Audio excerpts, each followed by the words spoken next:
Okay, you should have just finished lesson 35, and now we're going to look at number 36 because it's really similar to lesson 35.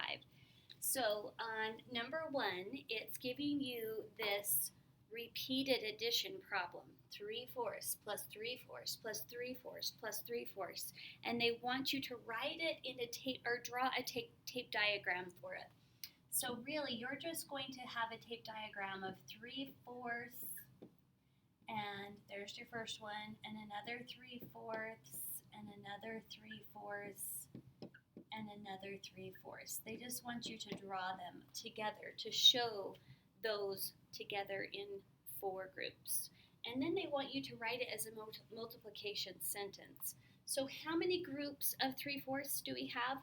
We have 4 groups timesing it by 3/4.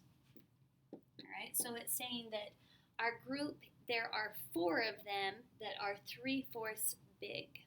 Alright, so we have 4 groups of 3/4. 4 times 3 is 12 fourths. Now I guess we'll get to that in the next one. This lesson is actually our last lesson on 35. They didn't require you to change an improper fraction into a mixed number, but on this lesson you are going to be doing that. So if you see on number 3, it says rewrite each repeated addition problem as a multiplication problem and solve it. So you're going to be changing this 7/5 into a multiplication problem, but then it also says express the result as a mixed number. So you are going to pull out any holes that you can and write that as a mixed number. So let's try. This is going to be number 3A. We can do it together. You could be doing this right in your book if you want to.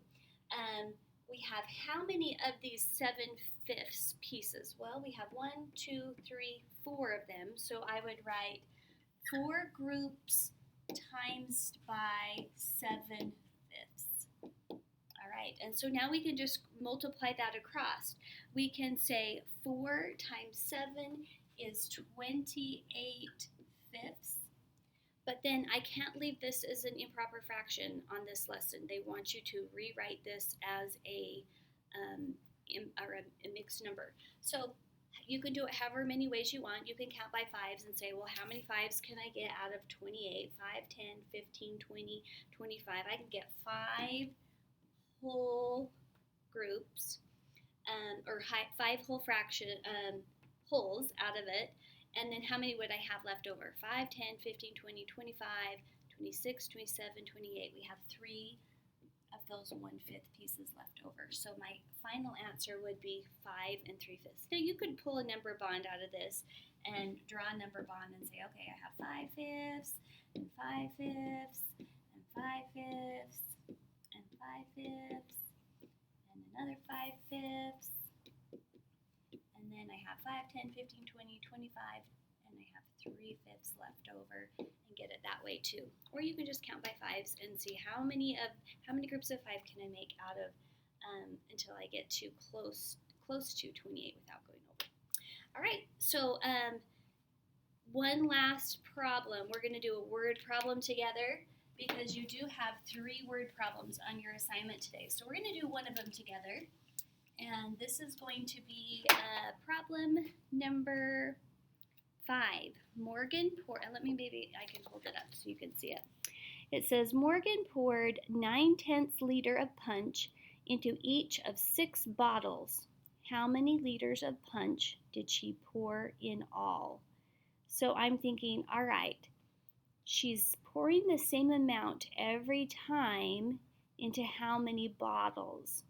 So I would say, all right, well, 9/10 she pours into one bottle, another 9/10 she pours into another, and another, and another.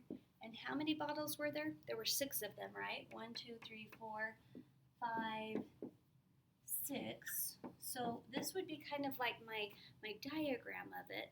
How could I write that faster? Well, 6 bottles times by the same amount every time. So 6 times 9 is 54. have 54 tenths. I can't leave this as an improper fraction.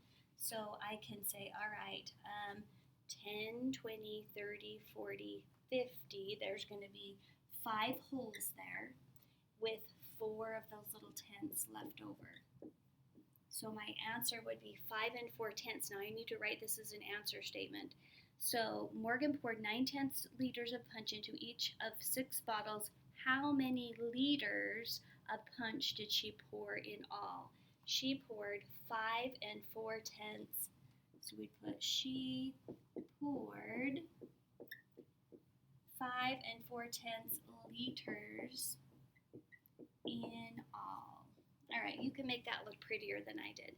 But, all right, so you kind of have the gist of assignment 36. If you have any questions, make sure you're putting a question mark by that question and bringing it to talk to your teacher at Zoom. We'll see you. Good luck.